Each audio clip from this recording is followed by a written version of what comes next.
Is it time for a mind shift? If you don't know what that means, then join your host, Dr. Clint Haycock, a former evangelical Christian pastor and Bible college teacher of over 20 years, along the journey of deconstruction and reconstruction of faith, life, religion, and spirituality.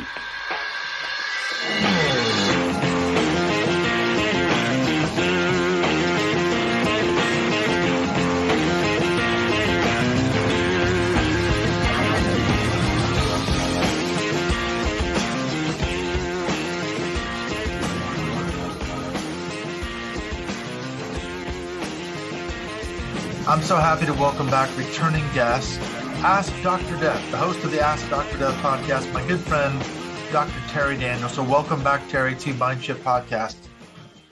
Thank you, my friend. It's wonderful to be with you always. I listen to your podcast, everyone. I listen to your Zoom meetings. I'm a big fan. That's true. I love having you on the Zoom calls because you always ask such interesting questions. We just had one the other week with Jonathan Larson, and we had a really good chat. I think you had to go a little bit early, though, didn't you? Yeah, usually it's at that time of day. I usually can't stay for the whole thing. But we did. What were we talking about? Some biblical scripture thing. I can't remember. I'll have to go back and figure it out. Yeah, well, we were talking about his work with investigative journalism on the Fellowship Foundation, otherwise known as The Family. If people have seen that series, it's from the book by Jeff Charlotte. So that was a really interesting thing. We were talking about the freedom for, or my question was about the Freedom from Religion Foundation, not suing, but bringing something up to Congress about. Yeah, the prayer breakfast. It's the National Prayer Breakfast. That's what it was. Because the question was, did they try to sue sue the family or the Fellowship Foundation? Actually, it was that they were alerting different congressmen and women and senators about their involvement with the prayer breakfast because they didn't know a lot about it. But yeah, so that was a fascinating conversation. Actually, if people want to watch that call, I'll put a shameless plug in here. It's on the Mind Shift Podcast Facebook page, the public Facebook page. So I just posted that so they can go have a look. But we're here to talk about a really cool event that you've got coming up, which is called the Conference on Death, Grief, and Belief. It's going to be July 15th to the 17th of this year. It's actually held in Portland, Oregon, but I think, isn't it true, you're going to make the conference available online as well for people who can't make it? Yes, we're not going to do a live stream, but because what I've learned from doing these conferences for a long time is that people don't watch the live stream. They watch it later after the fact, right? When they have, they watch an hour here and an hour there. They don't sit during real time and watch the actual live broadcast. So I realized that it's very expensive to do a live broadcast like that. And I thought, why not just record everything and people can just buy the recordings? Because they're not going to come to the real live, real time one anyway. So everything will be recorded, every single presentation. And if you can't come in person to Portland, Oregon, then you can see the whole conference from the comfort of your own computer. That's true. Thanks to technology, because I'm fortunate to be one of the presenters there. So I'm going to be doing a thing. In fact, we just talked about it before we hit record, didn't I? So we're going to do a thing for Ask Dr. Death a little bit. We're going to give people a little bit of a preview on what I'm going to be talking about. So I'm over here in the UK. I won't have to travel, even though as much as I would love to go back to Portland, I used to live there. We lived there for about 13 and a half, 14 years. I love Portland, but unfortunately I cannot make it because of COVID and work and everything else. So I'm glad for technology. Yeah, me too, because a lot of people who are speaking at the conference are coming from overseas. We have a guy in Germany, Josh Bowen. He's on the East Coast, but he is going to be at a conference someplace. So he's going to be coming in, calling in from wherever he is. And virtually. So it's live. All the live presentations are going to be on Saturday, and the virtual presentations are going to be also on Saturday, but in a different room. I've never done a conference like this before. It'll be very interesting. So we'll have the Zoom screen thing going on in one room and the live in the other room, but all of it will be recorded. And so everybody can see everything. You won't miss it. That's amazing. So they'll be able to, as you say, purchase if they miss the episodes live, then they can, well, it's not live, isn't it, except for the in-person ones, they can watch all the sessions later on at their own convenience. So yes, the miracles of technology in our culture today. Well, it's because of COVID, isn't it? COVID has taught us that most of us can actually work from home. We can do stuff on Zoom and Skype and everything else, can't we? Yeah, and it's never going to go back to the way that it was. I mean, if it wasn't for COVID, I wouldn't have any of my teaching jobs right now, because, you know, where I teach at the Graduate Theological Union in Berkeley, when I first got hired 2 years ago, I was actually living in California, and I would have had to drive to Berkeley once a week, which would make me just want to blow my brains out with the traffic and everything down there. And then That's COVID true. happened, and they said, oh, you know, we'll do it online. And so we started doing it online, and the university likes it so much because they can get so many more students. A win-win for them and for you. Yeah, it's a financial win, you know, it's a marketing coup, because now in my classes, I have people coming in from Korea and South Africa and all over the world, which could not have happened otherwise. So, absolutely. Yeah. Yeah. So it's one of those hidden, strange benefits. But I'm looking at your website here. It's deathgriefandbelief.com. Certainly people can find out more information about the conference there, can't they? Yep. It's really fascinating reading the description of this conference. It talks about deconstructing culture, myth, and meaning, because I'm thinking, okay, what's this about? The Conference on Death, Grief, and Belief. And you say, our mission is to create a safe space for unpacking religious beliefs and spiritual concepts that can be disempowering and harmful when facing loss and grief. By deconstructing religious doctrines that cause confusion and cognitive dissonance, we can build a philosophical framework with no absolutism, where guilt and shame are not used to manipulate believers, and where leaders don't claim certainty or spiritual authority. So can you unpack a little bit for us what that mission statement means? Yeah, I'm good at writing academic mission statements. It sounds really academic. It really did. I know, I can't help it. Well, basically, it's a gathering place for everybody who's at any place on the spectrum of deconstruction. And it's, you know, we've got presentations. I think a better way to explain it is to just like look at the content. So, you know, we've got everything from, speaking of academics, you know, very academic presentation for counselors and psychologists and professionals about, you know, something called complicated spiritual grief. So if you're dealing with grief, if someone you love died, or you had a loss of any kind, and there is some kind of religious thinking built in there, like let's say a loved one died from suicide, and you may not believe in all those church doctrines anymore, but it's been programmed into your head all your life that suicides go to hell. And you know in your rational, adult, mature mind that that isn't true, but you still wonder, like, what if it really is true? And what if my friend is in hell? So you're going back and forth and back and forth. So there's that, you know, we have content for that level of struggle. We also have content for absolute proud and out atheists. We have Seth Andrews as our Friday night keynote, and he will be there in person. And we have Frank and Dan from the Thank God I'm Atheist podcast, and you, of course, Clint, speaking on behalf of atheists, but also seekers and people in process, I would say, that your position is about, right? And then we've got, you know, former evangelicals. We have a guy who's a scholar on the Hebrew Bible, talking about conceptions of the afterlife in, you know, the ancient Near East. We have talking people, the other people on the spectrum here are not necessarily hardcore materialist, empirical atheists. Some of them are still a little spiritual. Like me, I'm one of those people. And so we have somebody talking about, you know, is it possible to be spiritual and have mystical experiences without believing in God? And what is God anyway? How are we going to define that? Let's see what else we have.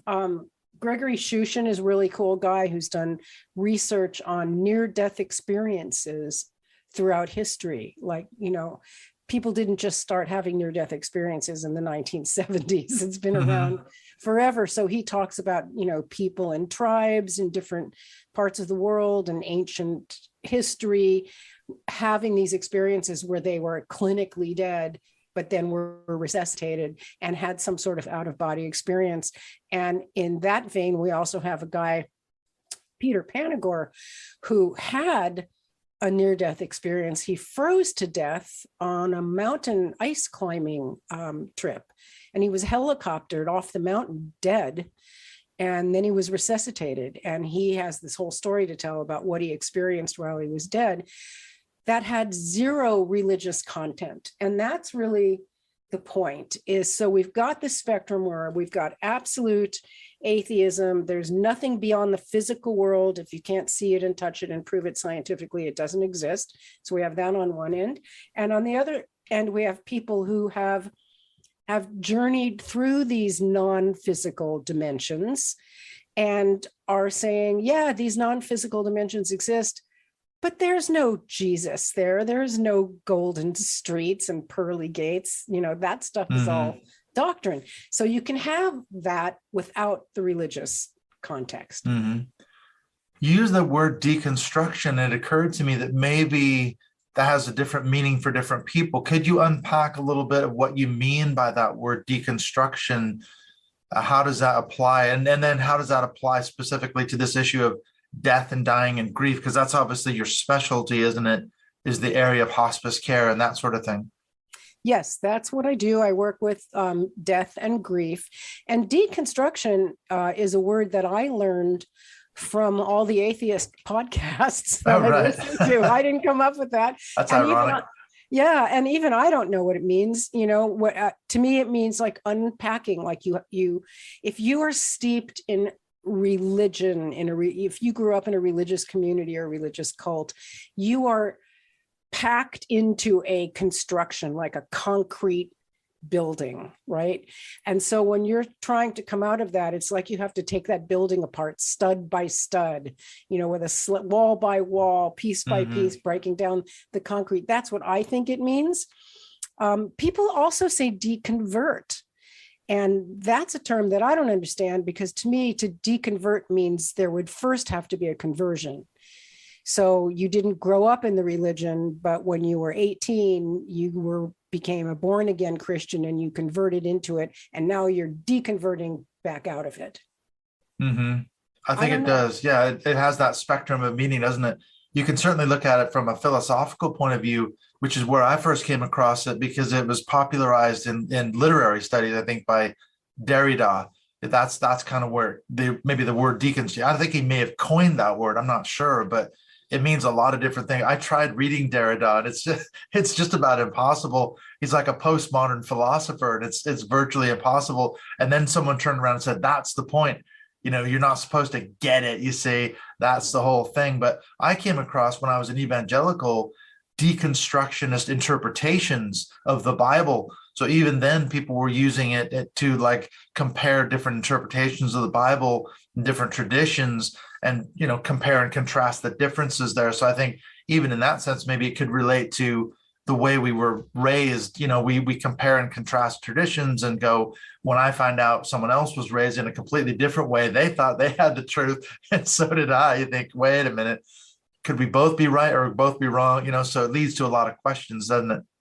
That's a really good point. So you can actually deconstruct within a religion.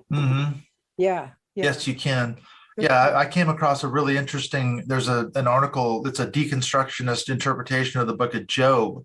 And that's a really fascinating study, because it pits the interpretations against each other, the sort of traditional interpretations. And what it comes away with is, you think, okay, none of these things really answer the questions of suffering and grief and death, which has obviously long been an issue within both, Jewish studies as well as historic Christianity. Do you ever get into the book of Job at all in your studies? Because that's a big one, isn't it? I'm big time into the book of Job. I mean, all right, are you?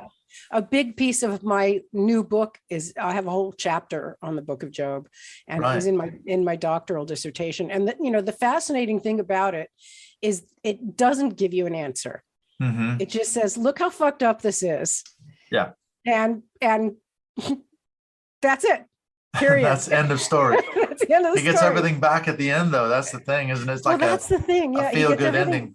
And then you got to wonder, like, if you're going to take this literally, did he get the same wife back? She was reincarnated. She was raised from the dead. Did he get the same kids back? They were all dead, right? Or a new set of kids. A new set of kids. Somehow it makes up for it all. Yeah. And he maybe got a hot young wife. It doesn't really tell us that. But, what it is, the book of Job is these human beings, whoever it was that came up with these stories, trying to make sense of suffering, just like we all do, just like we're doing now. And because it's so hard to actually come up with an explanation of why suffering happens, you have to put it in mythical terms, right? You have to steep it in symbolism, because you really can't explain it any other way. So they make up this silly, nursery rhyme story about God and the devil playing a game with this poor dude, just to make the statement. Again, it doesn't make any statement. It kind of goes against the doctrine, because the doctrine says if you're a really good guy, everything will go well for you. Yes. But Job says, no, not for this guy. And why? And there is no why. Yeah, he never gets an answer, does he? We never get an answer. As far as the book relays it. And that's the interesting thing about the book of Job, isn't it? Is, yeah, like you say, there's this cosmic bet. It's kind of like the movie Trading Places, it's that same kind of deal, isn't it? I love that movie. Rich, powerful people way up above you that you don't even know are destroying your life for reasons that you'll never fathom, you'll never understand, and you've just got to, deal with it on the back end of the whole thing. And that's the thing, isn't it? And I think it's funny because Job is a weird one, because the prosperity gospel preachers have a real problem with the book of Job. They don't like Job because in their view, as you say, if you do everything right, God should bless you financially and everything. And Job was being blessed. So he didn't. And then he ended up getting screwed over and got everything taken away. And yet he did nothing wrong. So even in the grief and the suffering, the book of Job doesn't really answer those questions, does it? Maybe the only answer it has is like, if you're really devoted, you'll let God just kick your ass to the ends of the earth, and your devotion will stay solid. I think that's the message it's trying to say, because he never gave up his faith. That's it. His wife told him, curse God and die. And he said, no, I'm not going to do it. So that's another whole aspect of, and that's what I wonder about this, even this conference too. What is it about specifically religion and these issues of death and grief and suffering that brings these things out to such a sharp focus? Is that when you really see what a person's beliefs actually are when push comes to shove, as it were? Sometimes it's where you usually see what their fears are, maybe not their beliefs, but their questions. I mean, it's the great existential moment. And I'll tell you an example, because I actually posted this on your Facebook page this morning. Oh, right. So it's actually on there. It's right actually now. there. Yeah. And so here's somebody in another Facebook group that I mentioned, that I run, said, she posted this thing and she said, my mother is dying. She's in hospice. And can anybody here give me some advice on how I can help her feel more comfortable and more at peace? Because she's a little agitated and she's not really letting go. And, how can I help her go? And so a lot of the people in my Facebook groups are hospice workers, and people posted all these lovely suggestions. And this one woman posts this thing, and I approved it and put it on there just because I wanted to start a discussion. And here's her advice.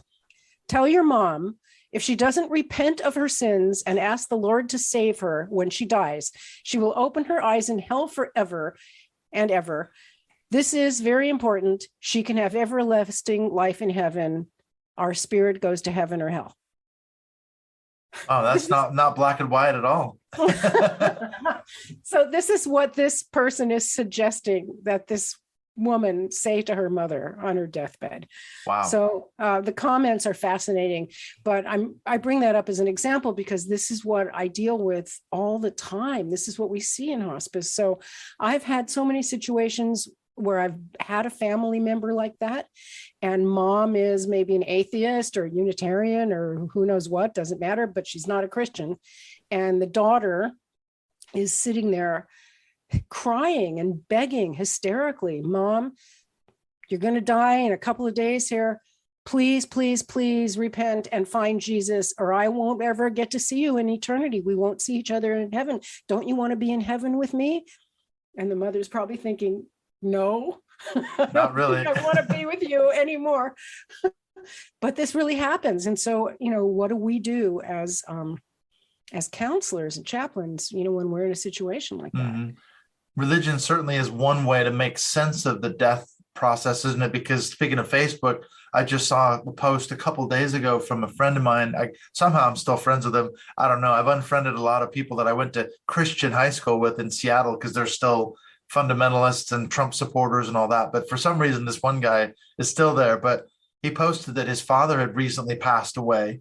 And he said, this nice long post. And I was reading it thinking, this is a good sort of obituary about this man. And at the end, of course, he said he walked with the Lord, and we all can rejoice knowing that he's walking the streets of gold now and that he's no longer in pain. And he had to end it with that sort of evangelical spin at the end, honoring this man's life. And I was thinking of you, actually thinking, I wonder what Terri Daniel would think of this. I mean, that's just a classic spin at the end, isn't it? It reminds me of a joke that a Mormon guy told me that I thought was pretty funny, that he would tell a joke about this, but I'm not good at telling jokes, but I'm going to tell it anyway. Maybe you can edit it out. So this rich guy, he hoards all his riches and he packs a bag for when he dies. And he puts in this little suitcase chunks of gold. That's how rich he is. And because he wants to take his wealth to heaven with him when he dies. So now he's old and he dies and he goes to heaven. And St. Peter greets him, and the guy goes, wow, I'm so happy I'm here. I even brought something with me. And St. Peter looks in the bag and says, why did you bring a paving stone? I didn't tell it very well. Get the idea. It took me a minute too. Yes, I can remember hearing a similar joke in church when I was when I was still an evangelical. It kind of puts it all into the evangelical perspective, doesn't it? Well, the literalism is the thing. And that's the other thing about the conference. So we are not specifically and exclusively Christian bashing at this conference. We're also New Age bashing and everything else bashing, any form of fundamentalism and certainty and orthodoxy and absolutism is what we're going to unpack and deconstruct. We have a speaker, a woman named Jarrett Bucleon. I wonder if I heard of her through you. Yeah, she was on my podcast. That's probably why she's an New Age kind of cult survivor. Yeah, she's going to be talking about being in a New Age cult. And of course, our friend Janice Selby is going to be there. Yes. She'll be there live in person talking about the cult that she grew up in, which was very Christian. I mean, mostly, and this isn't just me saying this, but if you look at all the research on religious trauma and toxic theology, the fact is that most of it does come from the Abrahamic Judeo-Christian tradition.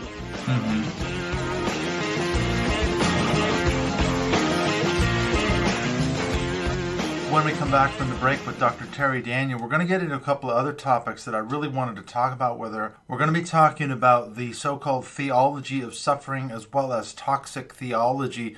These are also remnants of the whole religious trauma syndrome piece, the toxic theology. If you came out of religion or a cult or something like that, a high control group, these things may have been your experiences. And so I think you're going to resonate with what Terri and I talk about in the second half of this conversation. I just wanted to let you know what is coming up here in the next few episodes. I've mentioned before, I had a talk a while ago, a couple weeks back, with Dr. David DeAndre. He's actually an American expat living in Canada. Absolutely fascinating story. I think you're going to enjoy that conversation with Dr. David DeAndre coming out next. Then I've been chatting with Rachel Hunt. Now, she's from the Recovering from Religion organization. This is the same organization you'll recall if you've been listening to my podcast for a while, Dr. Daryl Ray. They're trying to do a fundraiser, so they've sent her to me as an ambassador. So we're having a little bit of a hard time right now working out a day and a time where we can actually set up a recording, but that will be coming up at some point. She's going to be talking about the RFR, what they do, and I'm sure we're going to get into her story as well. So I'm really interested to talk to Rachel once we can set that up. And then I got an email the other day from one of my returning guests, the absolutely fantastic Katherine Stewart. She's, of course, the author of The Good News Club as well as The Power Worshipper. She's been on this show a couple of times. We've talked about her ongoing investigations into the Christian right, what they're doing. And she actually emailed me because she noticed that I had written a piece, if you remember, a few months back in the Public Eye Journal. This is a publication of the Political Research Associates. People like Frederick Clarkson are part of this.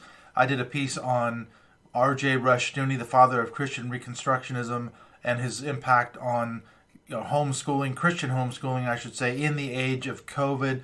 And that's been a really interesting piece. I've gotten a lot of interesting feedback on it, but I cited Katherine Stewart in it, and she emailed me and said, "Oh, thanks for citing me in your article." So I turned around and said, "Well, speaking of which, why don't we talk about your work, what you're doing lately, because it's been a long time." So the upshot of the whole thing is we are going to do a recording next week. As I'm doing this now, we are going to do a recording on Monday the 21st. We're going to be talking about some work that she's done lately, reporting on some of the dark money that's funding some of these really, really increasingly far-right Christian right organizations. And what they're doing, they're actually helping to spread Trump's big lie. And this is just really fascinating development, sort of in the evolution of the dominionist, the Christian right, what they've done since Trump left office, not in a peaceful way, of course, since the January 6th insurrection. And they've just picked up that sort of baton and ran with it. So there's some really kind of concerning developments going on. So we're going to be talking about that. And I'm really excited to be touching base with Katherine and find out what she's doing lately. Now, before we get back into the conversation with Dr. Terri Daniel, I wanted to give a huge thank you to the latest Patreon supporters of Mindshift Podcast. Thanks to Jane Little, as well as to Ryan Dizu. I hope I'm pronouncing that right. I think he's from the Netherlands. It's one of those Dutch names. It's hard to pronounce. But thank you to both of them for their support of the show. And in fact, it's becoming a Patreon supporter that gets you access to some of the really cool benefits of being a supporter. For example, we've got on the 27th of February, we've got our Mindshift Zoom call with returning guest Rebecca Drumsta. We're going to be talking about her book, When Family Hurts. She was just on the show a while ago. Then in the month of March, we've got Michael from the Religious Addicts Anonymous. He's going to be our guest on the March Mindshift Zoom call. And then in April, we have got Dr. David DeAndre coming in. And we also have our patrons-only Zoom calls that we tend to do about the first Sunday of every month. So that's some of the really cool benefits you get for being a Patreon supporter of the show. So thank you to Jane as well as to Ryan for your support. Now, let's get back on into this second half of the conversation with Dr. Death, Dr. Terri Daniel, as we pick up this thread of looking into toxic theology, how it relates to this issue of the so-called theology of suffering, as we continue to look at her conference on death, grief, and belief coming up in July of this year.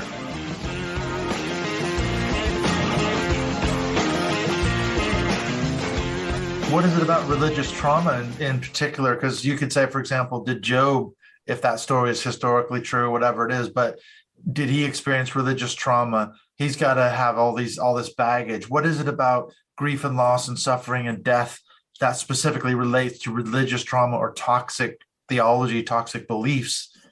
Well, it's the stuff that you're taught growing up about religion, that in the end, there will be judgment.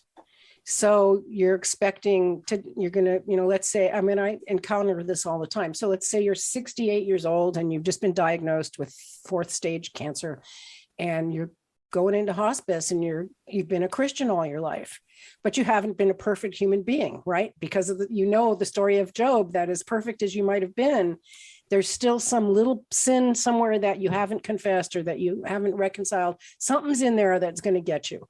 So you can never be sure that you're going to go to heaven. And the theology is set up that way to keep you on your toes, right? That you can never be sure. So here you are, facing your death, and you're terrified of this idea that this God is going to judge you and that you might end up in hell. And then your family members are also struggling with that. And that's what causes so much anxiety. Then you have the microaggression kind of doctrines like once saved, always saved. So I have a case that I talk about a lot where this guy was in his early 70s, and he said to me, well, I was a really bad dude all my life. I was a meth dealer. I sold meth to children. I raped women. I killed guys. I was a real badass. And then one day I was riding around with my biker crew, and we were at this encampment, and there were a bunch of Christians camping there having some kind of revival. So I went in there and I ended up getting saved. They all put hands on me and they saved my soul, and I became a Christian. And that was cool, but I still went back to my criminal lifestyle. Nothing changed. Still a Hell's Angel or whatever he was. Yeah. And I still sold meth and raped kids and did all that stuff. So here I am now in the hospital, and I'm wondering, did that saving, does it stick? I mean, does it still count? Because now I'm going to die. Now I think I'm going to go to hell because I didn't change when I found Jesus. Mm-hmm. So number one, does that shit really work? And number two, if it does, is it going to work now when I'm dying? Great question. It is a great question. And what did you tell him? Well, this is a little technique that we learn as chaplains, which is just reflective conversation. You just turn it right back on him. I said, I do not have the answer to something like this, but are you still a Christian? Do you still embrace that faith? Oh, yes, I'm still a Christian. I love Jesus. Okay, well, what does your faith tell you? What does it teach? What does Jesus teach? Or what does, the Bible teach? He said, well, it teaches that as long as I have Jesus, I'm saved and I'm protected. And that's all I need. I'm forgiven. So, well, that's your answer. You just answered your own question. Mm-hmm. You're good to go. You're good. We don't know what's going to happen to him after. Yeah. I mean, and he just got this more confused look on his face, because that just takes his whole theology and makes it even more confusing. Right. And so then when I left the room, I'm thinking, okay, so for the next few days or weeks, he's going to be really trying to connect back with Jesus, because he believes, according to this system that he believes, that will protect him. So I guess that's what he did. Yeah, I can resonate with that, because obviously as an evangelical, there was always that question, can you lose your salvation? Who had it right, Calvin, Arminius? I mean, what was it? Were the Arminians right? Were the Calvinists right? We used to have big, huge debates in Bible college and seminary about all that. And that was always a doubt in the back of my mind too. Can I lose my salvation? Have I committed the unpardonable sin? Am I going to go to hell now or what? Praying the sinner's prayer thousands of times, so talk about religious trauma syndrome, eh? Well, the sinner's prayer is one of the sickest things I've ever seen. Mm-hmm. And speaking of grief, I'll say this. There is a grief group called Griefshare, one word, Griefshare. They have a Facebook group, and they're a huge organization. They have meetings all over the country. And they're a Christian group, but they kind of don't say that very loud publicly. And if you look at their website, millions, I don't know, thousands, I don't know how many, lots of people have been helped by this group. But if you dig down into their website, you find a page that's called God, Why Am I Suffering? And if you read that page, it basically says, you're suffering because you're disobedient to God. Now, these are people whose children have died, who are really in deep pain, right? And it says on this page, to get out of your suffering, here's what you do. Say the sinner's prayer. And I didn't even know what the sinner's prayer was until I read this, and I showed it to another ex-evangelical friend of mine. And he said, oh yeah, that's the sinner's prayer. We all know that one. And it basically says, I'm a worthless piece of shit, and I deserve this terrible suffering. So God, just please relieve me of it, because I turned my life over to you or something, right? You know it better than I do. Oh, I prayed it thousands of times. In fact, I used to teach a class, the Theology of Suffering. You would have loved to sit in on my Theology of Suffering class. I love that title. Yeah. Yeah, because it was all about basically looking all through the Bible, trying to come up with as many examples as we could of people who encountered suffering, like Job and other people, and then trying to figure out what caused it in evangelical terms. Was it God punishing them? Was it because of unconfessed sin? Was it because, in the case of Job, it wasn't that? So we went through all these examples. And even as a Christian, though, the upshot of the whole thing was, when suffering does come into your life, you've got to figure out what the root cause is. Like you said, there is somehow a cause. It's a cause and effect. I was listening to a book the other day, and she was talking about when, like, Hurricane Katrina, people like Franklin Graham, they were saying, well, this is because of Mardi Gras. That's why this happened. It was because of all the sin in New Orleans, And of course, Jerry Falwell blamed 9/11 on the gays and the abortionists and the liberals and people for the American way. And so they're ready to point to an absolute cause and effect when even a natural disaster occurs or a terrorist attack, something like that. They always do that with natural. Mhm. I think it was Pat Robertson that said the earthquake in Haiti was because of gay people, Yeah, or yeah. because gay marriage had been legalized or something like that. Or the wildfires in California, or so there's always a connection between somebody's sin or something's wrong and these, and this is what Franklin Graham said, maybe now the people of Louisiana and New Orleans will wake up and repent. Maybe a big revival will come off the back of this horrible tragedy. Wow. You think, okay, that's where they go with it. That's where they're taking it. That could lead to religious trauma and all sorts of things. It starts with religious trauma and it leads to religious trauma. It's religious trauma from the minute you're born till the minute you die, if you spend a life steeped in that. And it's human nature to look for something to blame and also something to be grateful for, so we create God in this idea like, well, the crops failed, God must be mad at us. Or maybe we didn't make a sacrifice to the corn God, we made it to the wheat God, and that's why the corn didn't grow. It's a human thing to look for that. But what happens with Judeo-Christian theology is it all ends up turning back on us as the bad guy, I guess because of original sin, because of that concept that, we're just born bad and flawed and stained. And our whole purpose here is to find our way out of that.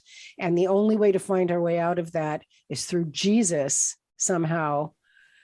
Yeah. And, what a whacked out concept. And it's brand new in human history. It's only been around for 2,000 years. So, what did we think before that? Well, before that, we had polytheism and we had multiple gods. And that worked pretty well for people because you had a God that you could connect with for various different experiences in your life. And they were really representations of your inner archetypes. So if you were going to have a baby or you wanted to get pregnant, you would do an offering to the fertility goddess. Or if you were going to go to war, you would do an offering to the war god, and it would strengthen that part of yourself, the warrior part or the inner mother part. That made a lot of sense. And monotheism, of the Hebrews and Yahweh, the ultimate warrior god, came along and they said, no, our God's going to go above all those other little gods. And that was because that particular tribe of people wanted to be above all the other tribes of people. So that was, their whole intention was colonization and taking over the world. That's what the whole Old Testament is about, real estate and politics. So they made up a God that supported that. And that's where it all came from. Yeah. And as you say, the three Abrahamic religions, when you break them down into their kind of core tenets, they're remarkably similar, especially in their fundamentalist iterations, aren't they? Judaism, Islam, and fundamentalist Christianity in many ways are very almost indistinguishable, aren't they, in terms of their core beliefs and practices and the way they treat their followers. Yeah, because one was built off another one. They're just iterations of the same thing. The God that the fundamentalists, the Baptists, the Presbyterians, and all of them, it's the same God, of the God of the Hebrews. Now, one of the things that's debated a lot in scholarship now is we don't call it the Old Testament and the New Testament anymore. They call it the Hebrew Bible and the Christian Bible, because if you say old and new, it implies that the Christian version is an improvement upon the Hebrew version. And Christians like that idea because they think, this old God was, didn't have a lot of options for forgiveness or punishment because they really didn't have an afterlife. And there really wasn't a lot of theology in it. So our new guy, Jesus, is bringing in more stuff that's more useful, and therefore it's new and better. But theologians don't like that idea too much because it's a hierarchy. Like this one's better than the other one. And, to me, they're both equally terrible. They can be. Well, one of the things I like about your website, I appreciate about it, is you talk about toxic theology. I think you mentioned that before. Something I've been made aware of recently is this idea of religious addiction. It's almost like a compulsive addiction. And reading through one of your definitions of what causes toxic theology, the website says, when individuals feel that they are under the constant supervision of an irrational God who randomly dispenses joy or sorrow, reward or punishment, it can create lifelong feelings of powerlessness, unworthiness, and enduring shame. And I grew up in that sort of a context. That was the God that I identified with as a fundamentalist Christian. And I developed what I call, what people call religious scrupulosity, which I'm now starting to see was some form of religious addiction, which in itself can produce all sorts of trauma. Have you done any work around this idea of religious addiction and this scrupulosity piece?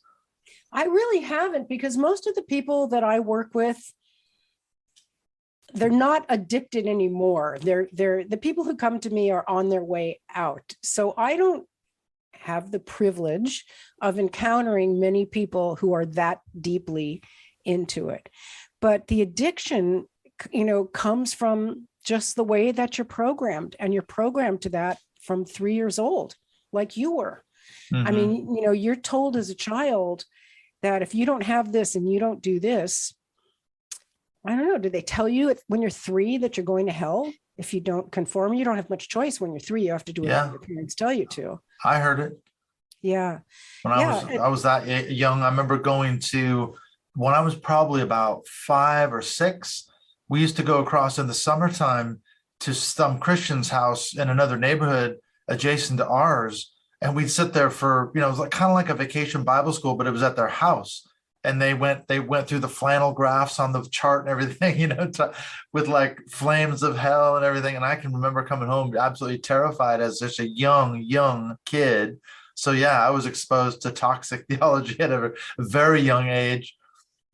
So the addiction is because it's the only place that seems safe, just like, heroin is the only place that seems safe when you're addicted to heroin. It's the only place where you feel comfortable, right? So being in this religion is the only place that feels comfortable. And here's a quote from Janet Heimlich from the same page on the website that you're looking at. She says, children raised in this mindset fail to develop critical thinking skills and intellectual autonomy.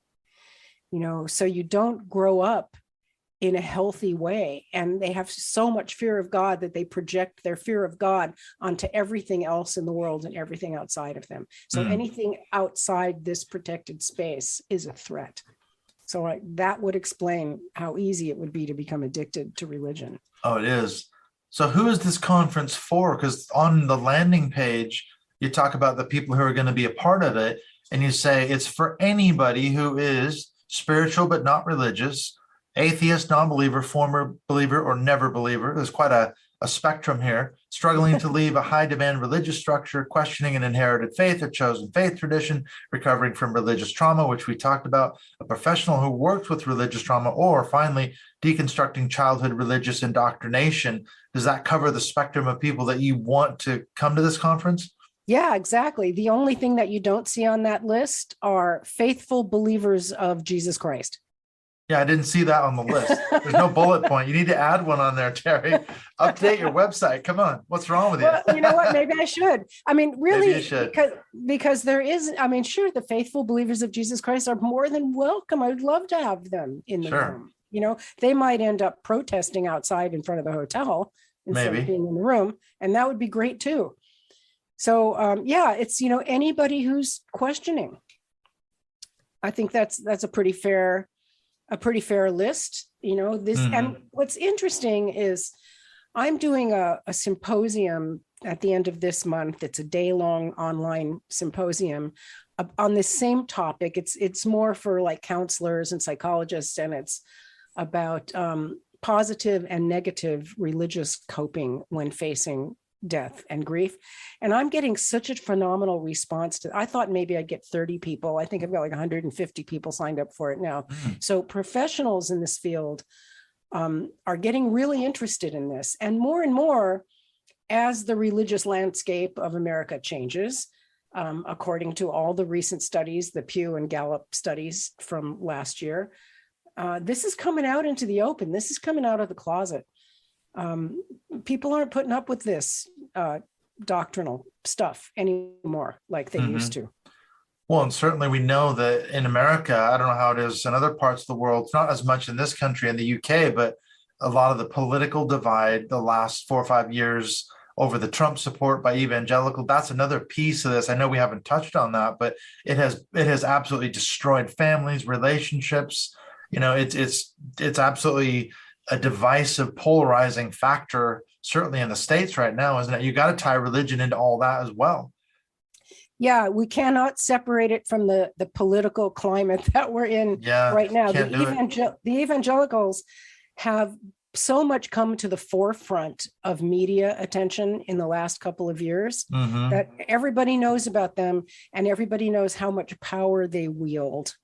And that's pushing people away. But I think statistically, I've heard that the evangelical churches are not losing followers as much as we thought, but the numbers are dropping from more mainstream mainline churches, and the evangelical numbers are actually getting bigger. I don't have the stats on that. Maybe you know something about that. That'll be interesting. There's all these polls going around, aren't they? Certainly the number of nuns is going up, the people who have no religious affiliation. As it seems like as new generations come up, they're less and less inclined to be a part of any religion, full stop. But there's a whole lot of people that are still part of churches out there, isn't it? It'd be interesting to track it. Well, the millennials are statistically the least religious generation that we've ever had. Period. That is true. Yeah, we know that. So that's a good trend. That's a really good trend. And I just happen to have some statistics right in front of me because I'm working on a paper about this and it just happens to be up on my computer. So the 2021 statistics from Pew Research Center show that 63% of the US population identifies as Christian, which is 12 points lower than it was 10 years ago. So it dropped 10 percentage points in 10 years. I'm sorry, 12 percentage points. And here's another one.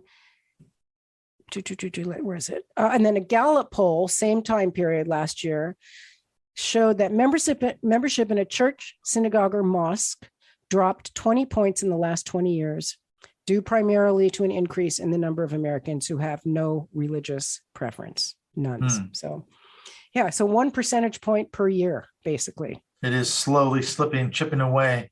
Yeah. We're doing our best to be a part of that, I think, you and I and other people like us. Well, what about the logistics of this conference? Because we mentioned at the top of the show, it's going to be held in Portland, Oregon, July 15th through 17th of this year. How can people get a hold of you? What's the best way to find out more information about the conference? Because looking at the website, there's a mailing list as well. Is that the best way to get a start on it?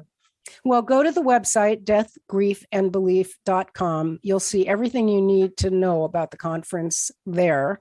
And then click on the subscribe button to get on the email list. And that way you can be in touch with all the other stuff we're doing. I mean, we have little symposiums and workshops and things all the time. Also, if you join the email list, you get a free digital version of my new book, Grief and God, When Religion Does More Harm Than Healing. And we also have a little perk for people who listen to the Mindshift podcast. I'm setting up, I don't think I've done it yet. I'm going to do it right now while I'm thinking of it. A discount code if you register for the conference, and that's for the live conference, not for the recording. And you use the discount code Mindshift, you'll get $25 off the general. Yes, screaming deal. Yeah. So yeah, we definitely want to promote that. And then how can people find you if they want to contact you personally? Is there a way to do it via the website, or what's your social media presence? Well, you can email me at office@deathgriefandbelief.com, but you'll also find that email link on the website. We've got a Facebook group called Death, Grief, and Belief. And so those are the two best ways, really, to find me. This is the work that I am really steeped in and dedicated to. Right, I've got other websites and other things, but this is the one that. This is right in your wheelhouse for sure. Right there, right now. Yeah. Well, I'm hoping that people will certainly go on the site, and there's a lot of good resources, as we've been mentioning, just on the site about toxic theology. There's a whole page on resources, as well as you say, other upcoming events. So this is not the only thing, but hopefully people can make it to the live conference. But I'm kind of heartened to know that they can do it remotely in a way So that's good news. If you're in South Africa or South Korea or the UK like me, you can still be a part of this conference on some level, can't you? Absolutely. I mean, it won't be interactive because you won't be there live in real time, but you'll have, I don't even know how many hours of recording it is. It's probably 15 or 18 hours of presentations. And so you'll get to hear every single presenter. And you can listen to those recordings forever and ever and ever into eternity and after. As you're sitting on the clouds, stroking your harp and all that, or in the flames of hell, maybe. I don't know. Oh yeah, we're all going to be in hell for sure. Oh, we're all in hell. We're going to hell for sure. The whole Sheraton Hotel will just get picked up and sent right straight to hell with all of us. Struck by lightning, yeah, just straight. Don't pass go. Don't collect $200.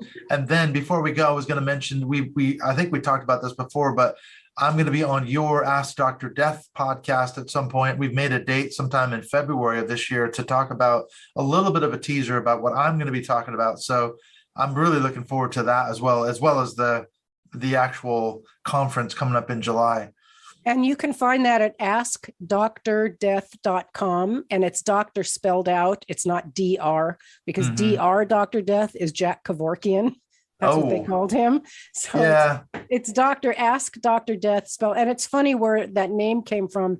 When I got my doctorate and I started teaching, one of my friends said, your students are going to laugh and call you Dr. Death. And it's going to be like the kids are going to stand around the campus going, wow, did you take that class with Dr. Death last year? That was so awesome. And I went, I love that. I'm going to use that. I want to be Dr. Death. So that's how it came about. Absolutely. It's a great name, a memorable name for the podcast. So look for that Dr. Death episode as well. So thank you so much, Dr. Terri Daniel. I'm so looking forward to being a part of this conference. And I hope off the back of this podcast and other ways that you promoted that people will be joining you in July in Portland. I hope so too, Dr. Clint. And I'm always so thrilled to talk to you. And I love your podcast and I love your work so much. And by the way, everybody, Clint has been on Ask Dr. Death once before, talking about his own upbringing and his rapture anxiety, which is a really important thing. That's such an interesting story. Absolutely is a thing. Well, thank you, Terri. I will be speaking to you later. All the best with your conference, and I'm sure we'll be promoting it a little bit more as time goes on. Yes, my friend. Thank you so much.